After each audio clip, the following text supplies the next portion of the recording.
Hello friends, நம்ம smart கார்டில் அதாவது ரேஷன் கார்டில் எப்படி அட்ரஸ் சேஞ்ச் பண்ணுறதுன்னு பார்க்கலாம் வாங்க.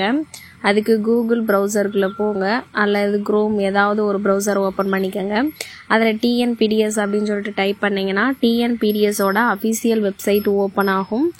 அதில் நீங்கள் என்ன பண்ணணும் அப்படின்னா, உங்கள் ஸ்மார்ட் கார்டில் எந்த மொபைல் நம்பர் கொடுத்துருக்கீங்களோ அந்த மொபைல் நம்பர் கொடுங்க. கொடுத்துட்டு கீழே இருக்கிற அந்த கேப்சாவை டைப் பண்ணி பதிவு செய்ய அப்படின்னு கொடுத்தீங்கன்னா நீங்கள் கொடுத்துருக்க மொபைல் நம்பருக்கு ஒரு ஓடிபி சென்ட் ஆகும். அந்த ஓடிபியை நீங்கள் டைப் பண்ணுங்கள். டைப் பண்ணிவிட்டு ரிஜிஸ்டர் அப்படின்னு சொல்லிட்டு கொடுத்தீங்கன்னா உங்களோட ஸ்மார்ட் கார்டுக்குள்ளே போகும். உள்ளே போனோடனே நீங்கள் என்ன பண்ணணும் அப்படின்னா, பயனாளர் உள்நுழைவு அப்படின்னு இருக்கும். அதுக்குள்ளே போனீங்கன்னா உங்களோட ஸ்மார்ட் கார்டு ஓப்பன் ஆகும். அதில் நீங்கள் கீழே மின்னணு கோப்பு பதிவிறக்கம் இருக்கும். அதை கிளிக் பண்ணிங்கன்னா உங்களோட ஸ்மார்ட் கார்டு டவுன்லோட் ஆகும்.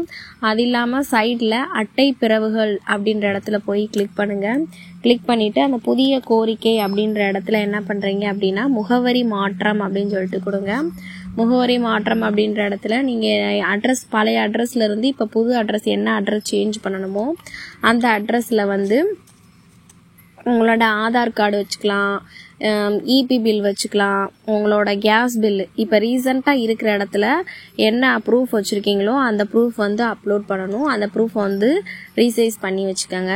ஃபஸ்ட்டு அட்ரஸில் சேஞ்ச் பண்ணுறதுக்கு கேட்ட அட்ரஸ் லைன் 1, 2ன்னு கொடுத்துருப்பாங்க. அதில் நீங்கள் ஒவ்வொரு அட்ரஸாக இங்கிலீஷ்லையும் தமிழ்லையும் ஃபஸ்ட்டு இது செகண்ட் இதில் நீங்கள் டைப் பண்ணிக்கோங்க.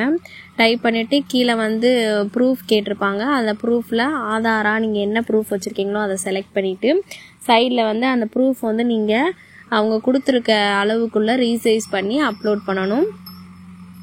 1 MBனா 1 MB அந்த மாதிரி நீங்கள் அப்லோட் பண்ணணும்.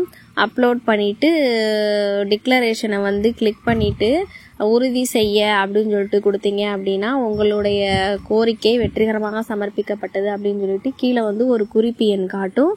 அந்த எண்ணை நீங்கள் நோட் பண்ணி வச்சுக்கோங்க.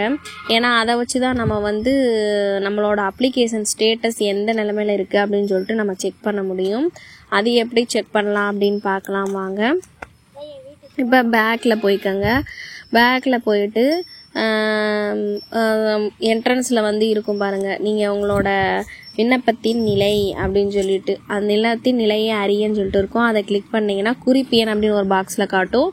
அங்கே நீங்கள் இப்போ நோட் பண்ணி வச்ச நம்பரை கொடுத்தீங்க அப்படின்னா ஃபஸ்ட்டு ஸ்டேஜு, செகண்ட் ஸ்டேஜு எந்த நிலமையில் இருக்குது, ஃபஸ்ட்டு நம்மளோட விண்ணப்பம் சமர்ப்பிக்கப்பட்டது, அதுக்கடுத்து துறை சரிபார்ப்பு அப்படின்னு சொல்லிட்டு இருக்கோம்.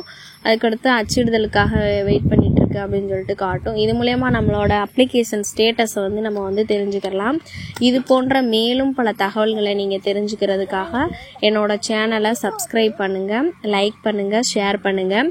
உங்களுக்கு என்ன மாதிரி தகவல் வேணும் அப்படின்னு சொல்லிட்டு கீழே கமெண்ட்டில் கேளுங்க. நான் அது ரிலேட்டடான வீடியோ உங்களுக்கு அப்லோட் பண்ணுறேன். Thank you friends.